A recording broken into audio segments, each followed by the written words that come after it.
ನಮಗ ನೋಡಂಗ ಆಗಿರ್ತೈತಿ. ಗೆಳತ್ಯಾಂದೊಳಗ ತಂಗಿ ಮುಚ್ಚಿಟ್ಟಿರ್ತಾನ, ಒಟ್ಟ ತೋರ್ಸಿದಂಗ ನಾವು ಯಾರಿಗೆ ಹುಡುಗರಿಗೆ. ನಾನು ಒಂದೇ ಮಹಾಭಾರತ ಓದ್ಯಾನಂತ, ನೀವು ಸಾಕಷ್ಟು ಓದ್ಯಾನಂತ.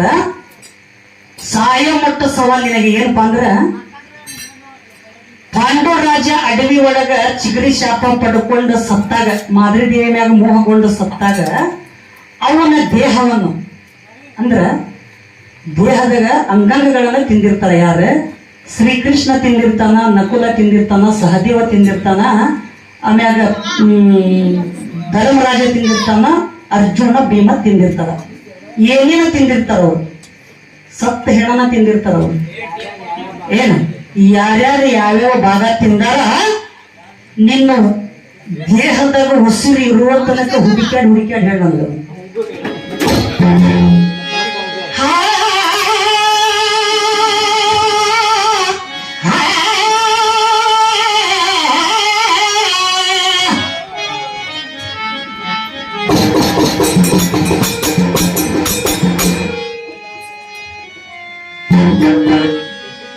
ಹಿಂಗಾದ್ರೆ ಅದು ಹೆಂಗ ಅನ್ಬೇಕು ನೋಡ, ನಾ ಅದು ಹಿಂಗ ಅಂತ ಹೇಳ್ತೀನಿ. ಇವ್ರ ತಂಗಿನ ಆಗೇತಿ ನೋಡು ಹಂಗ, ಅಕ್ಕಿ ಮಕ್ಕ ಮಾಡಿ ಮ್ಯಾಗ 16 ವರ್ಷ ತುಂಬಿದ ಹುಡುಗಿ ಕುಳಿತಲ್ಲ ಬಲ್ಲಂಗ.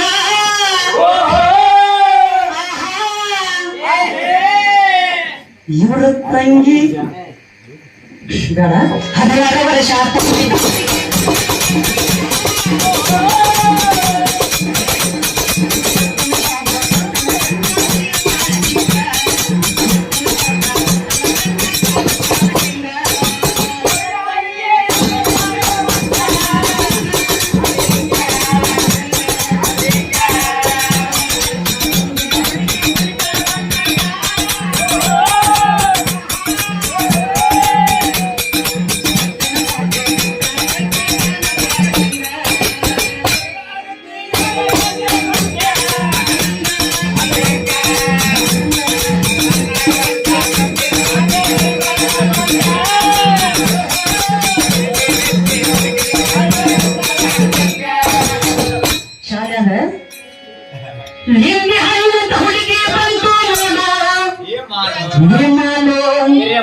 ಇದು ಕರಿಮಾಲು ಗುಣ ಬೀದಿಯಲ್ಲಿ ಬಂತ ನೋಡು ಇಂತ ಬ್ಯೂಟಿ, ತಗೋ ನಮಗೆ ಇಂದು ಸಿಕ್ತೋ ಇಂದು ಪೂರ್ತಿ ಜೋಟಿ.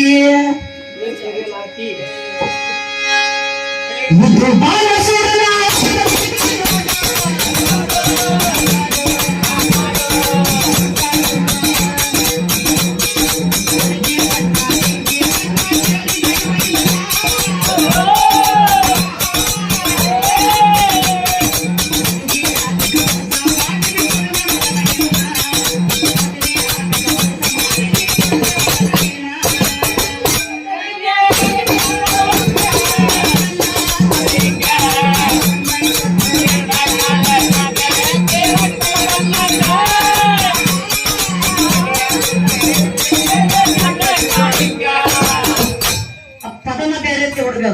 ಅದನ್ನ ಹೇಳಿದ್ರು ಹುಡುಗ ಹಾಕ್ಯಂತಾನವ.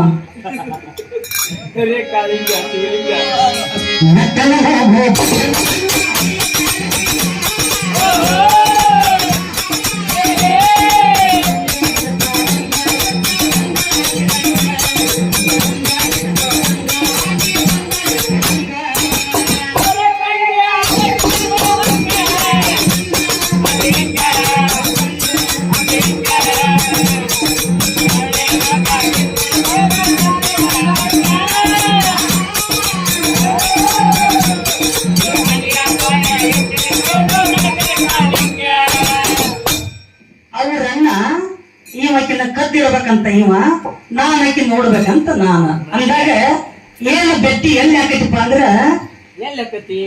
ಒಂದು ಪರ್ವತದ ಕೆಳ ಭಾಗದಲ್ಲಿ ನಮ್ಮ ಭೇಟಿ ಆಗೈತಿ.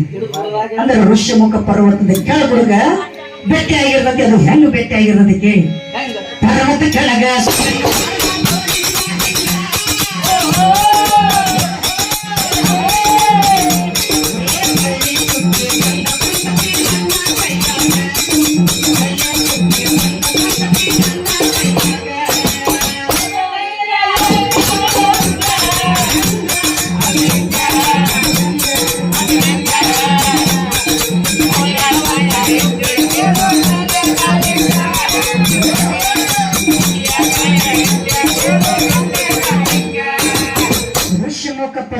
ಕೆಳಗ ಭೇಟಿಯಾದಾಗ ಕೈ ಮ್ಯಾಗ ಕೈ ಇಟ್ಟು ಭಾಷೆ ಕೊಟ್ಟ ಅಲ್ಲೇ ನಾನು ನಿನ್ನ ಮದುವೆ ಹಾಕನಿ ನಮ್ಮ ಅಣ್ಣಗ ಹೇಳಿ ಒಪ್ಪಿಸಿ ನಿನ್ನ ಮದುವೆ ಹಾಕತಿ ಭಾಷೆ ತಗೊಂಡಿರ್ತಾಳ.